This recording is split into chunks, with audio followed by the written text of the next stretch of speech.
Episode की शुरुआत में यूमिको और वतानाबे दिखाए जाते हैं जो कि असाका चान के घर पर जा रहे होते हैं। इसके बाद ये दोनों एक बहुत बड़ी सी बिल्डिंग के अंदर जाते हैं और एक फ्लैट के सामने खड़े हो जाते हैं, जहाँ पर अपनी यूमिको एक चाबी निकाल के उस फ्लैट का दरवाज़ा खोलती है, जो देखकर वतानाबे कहती है कि तुम दोनों इतने क्लोज हो कि अब तुम्हारे पास उसके फ्लैट के दरवाजे की चाबी भी है।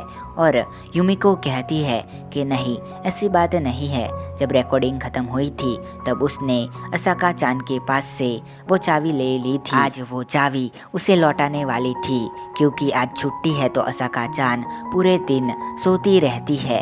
इसके बाद ये लोग असाका चान के रूम पर पहुंचते हैं, जहाँ पर पूरा सामान बिखरा होता है और असाका चान अभी भी सो रही होती है। और यूमिको कहती है चलो शुरू करते हैं। कि थोड़ी देर बाद असाका चान अपने नींद से उठती है और वो देखती है कि उसका कमरा एकदम साफ है और यूमिको ने खाना बना दिया होता है। वतानाबे उसके कपड़े सुखा रही होती है और असाका अजीब बातें करने लगती है। और तब यूमिको इसके पास आके कहती है कि पहले तुम फ्रेश हो जाओ और हम लंच करते हैं। जिसके बाद ये तीनों लंच करने बैठी होती है और असाका चान को इसका खाना काफ़ी पसंद आता है। और यूमिको कहती है कि तुमने जो हमारी मदद करी थी, जो हुआ था उसके बाद ये सब कुछ हमने तुम्हें थैंक्स करने के लिए किया है। फिर असाका कहती है कि वैसे यूं ही तुम्हारे घर के बारे में क्या, तुम कहाँ पर रहने वाली हो। और अपनी वतानाबे कहती है कि उसने एक जगह खोज ली है जो कि स्कूल से ज़्यादा दूर नहीं है। के बाद यूमिको बोल रही होती है कि हमने काफ़ी दिनों से अपने वॉइस एक्टिंग करियर पर ध्यान नहीं दिया है, ना ही कुछ किया है।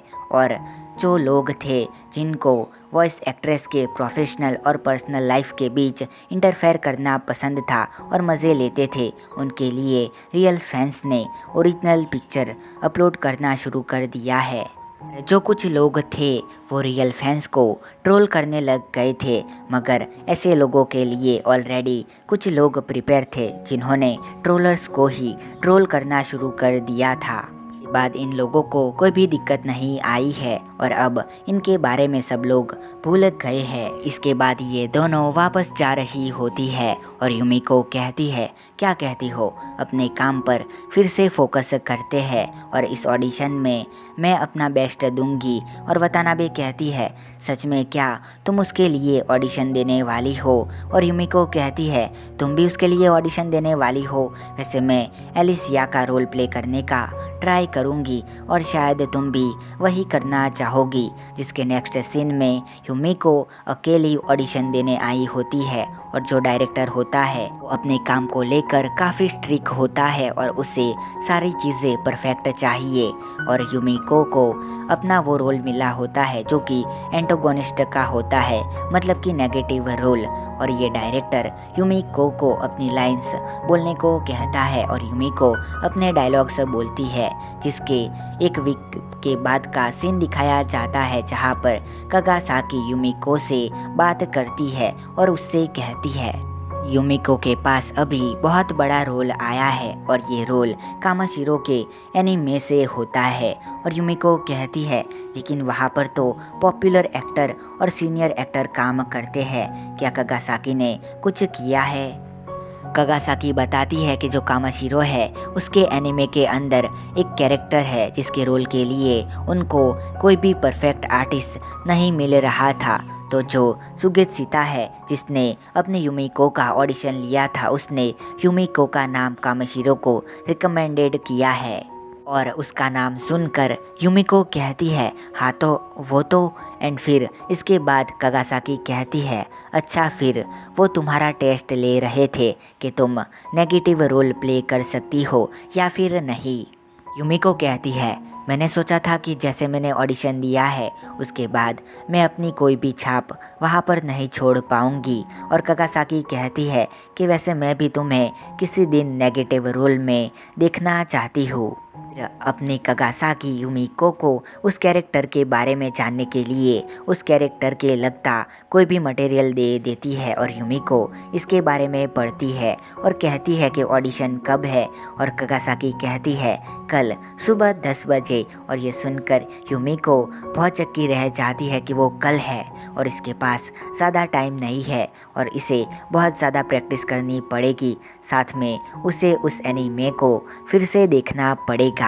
फिर कगासाकी कहती है कि जो उनका प्रोडक्शन था उन्हें काफ़ी जल्दी थी और वहाँ पर गए हुए सारे सीनियर वॉइस आर्टिस्ट फेल हो गए हैं और यहाँ पर अगर यूमिको जाएगी तो वहाँ पर ज़रूर से एक्सेप्ट होगी या फिर उसे कोई ना कोई एक्सपीरियंस तो मिल ही जाएगा।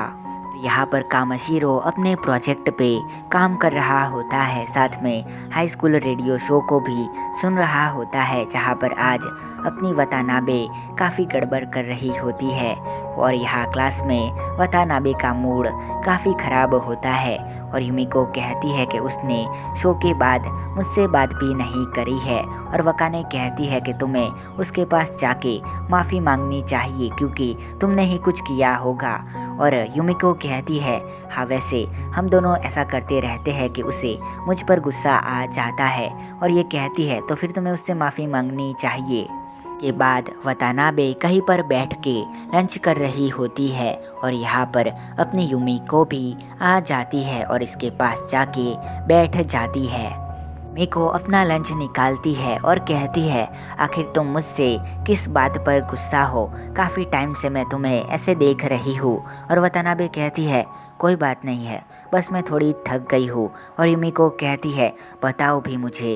और वतानाबे कहती है कोई बात नहीं, अगली बार से मैं ध्यान रखूँगी कि किसी को पता ना चले, वैसे जाने दो इसे। और यूमिको कहती है बताओ मुझे, मैंने कहा ना। और वतानाबे गुस्से में कहती है कि तुमने मुझे बताया भी नहीं कि तुम्हें फैंटम में ऑडिशन में रोल मिल गया है, इसके बारे में मुझे क्यों नहीं बताया। और यूमिको कहती है हाँ वो मुझे फैंडम के ऑडिशन में सेशन के दौरान वो रोल मिल गया था।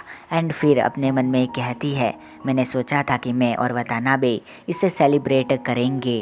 मुझे वतानाबे को बताना था कि हम दोनों फिर से कहीं पर परफॉर्म करने वाले हैं साथ में। और कहती है मैंने कुछ गलत किया क्या। वतानाबे कहती है कि अगर मैंने प्रीटिया को रैंडमली भी ऐसे ज्वाइन कर लिया तुम्हारे बाद तब भी तुम्हारा एटीट्यूड सेम रहेगा। और यूमिको अजीब सा फेस बनाती है। वतानाबे कहती है तुम ऐसे क्यों कर रही हो। और यूमिको सोचती है कि मुझे याद है कि उसने क्या कहा था कि हम दोनों सेलिब्रेट करेंगे अगर हम दोनों एक साथ कामाशीरो के प्रोजेक्ट में काम कर पाए। और इस बार मैं वतानाबे से नहीं बल्कि युगिरे यूही से नहीं हारने वाली हूँ। वतानाबे कहती है सातो तुम्हें क्या हुआ। और उसके बाद अपनी यूमिको स्टूडियो में जाती है जहाँ पर कई सारे सीनियर वॉइस एक्टर्स आए होते हैं और जिनमें से कुछ तो प्रीटिया के जनरेशन के वॉइस एक्टर होते हैं जिन्होंने वहाँ पर काम किया होता है। उसके बाद अपनी वतानाबे भी आ जाती है और इनकी वॉइस एक्टिंग शुरू हो जाती है। सारे ही अपना बेस्ट दे रहे होते हैं और उसके बाद अपनी यूमिको की बारी आती है और वो भी अपना बेस्ट देने का ट्राई करती है। बाद डायरेक्टर यूमिको से कहता है कि उसे फिर से अपने सेंटिमेंट के साथ काम करना होगा कास्ट के साथ। अपनी यूमिको काफ़ी ट्राई करती है और ट्राई करते रहती है मगर उससे अभी भी नर्वस वाली फीलिंग आ रही होती है। को ट्राई पे ट्राई करती रहती है पर डायरेक्टर उसे रीटेक देता रहता है। उसके बाद वो कहता है कि नेक्स्ट सीन पर चलते हैं, अगली बार मैनेज कर लेंगे। इसके बाद यूमिको को एक सीनियर वॉइस एक्ट्रेस डांट रही होती है क्योंकि यूमिको की वजह से इन सबको फिर से रीटेक लेने पड़ते हैं और ये सारे थक गए होते हैं और यूमिको सॉरी कहती है। इसके थोड़ी देर बाद हम देखते हैं कि सारे सीनियर वॉइस एक्टर और बाकी वॉइस एक्टर चले गए होते हैं, सिर्फ यूमिको होती है। पर डायरेक्टर कहता है कि तुम्हें थोड़ी और प्रैक्टिस करने की ज़रूरत है, वैसे तुमने थोड़ा बहुत अच्छा किया है, सॉरी तुम्हें यहाँ पर देर तक रखने के लिए। और यूमिको अपने मन में कहती है एंड तक मैं काफ़ी टायर्ड हो गई और मैंने जितना भी अच्छा किया उन सारी चीज़ों को डायरेक्टर ने अपने आप से एक्सेप्ट किया। इसमें उनके लिए कुछ भी नहीं कर सकी। फिर डायरेक्टर कहता है कि मैंने जो कहा उसके बारे में ध्यान रखना और प्रैक्टिस करते रहना। हमारा अगला सेशन अगले साल तक नहीं होगा तो तुम्हारे पास काफ़ी टाइम होगा हार्ड वर्क करना। तो इसके बाद यूमिको यहाँ से जा रही होती है और उसे अपने सामने वतानाबे खड़ी दिखाई देती है और वतानाबे बताती है कि वो अपने डैड यानी कि कामाशीरो से बात करने के लिए यहाँ पर रुकी थी। वो सब कुछ सच में कमाल का था और यूमिको अपने मन में कहती है, रुको, क्या तुम मुझसे कंसल्ट करना चाहती हो? वो तो एंड फिर वो कहती है, सच में सेशन तो काफ़ी कमाल का था। मैंने काफ़ी ट्राई किया लेकिन मैं फिर से वर्टन एंड नर्वस हो गई थी। इस बार मैं कोई भी रीटेक नहीं लूँगी और अगला सेशन अगले साल पर है तो मेरे पास काफ़ी टाइम है। और वतानाबे कहती है, ने मुझे एक्टिंग करते हुए देखा था ना, तुम टॉप पर थी और तुम अभी एक्सक्यूजिव दे रही थी। मैंने तुमसे कुछ ज़्यादा ही और बेटर एक्सेप्ट किया था। और यहाँ से वो चली जाती है। इसके बाद बारिश हो रही होती है और यूमिको भीगते हुए एक ब्रिज पर जाती है और चिल्लाती है और फिर कहती है, क्यों, आखिर क्यों, मैं किस लिए वो सब नहीं कर सकी? हाथ ट्राई किया ही नहीं, उतना काफ़ी नहीं है। मुझे समझ नहीं आता है, क्या इतनी चीज़ें काफ़ी नहीं है? नहीं, इतनी चीज़ें बिल्कुल भी काफ़ी नहीं है और ये सब मुझे बहुत हर्ट करता है और इन सारी चीज़ों से मुझे नफ़रत है। और यूमिको के इसी डायलॉग के साथ ये एपिसोड यहाँ पर ख़त्म हो जाता है।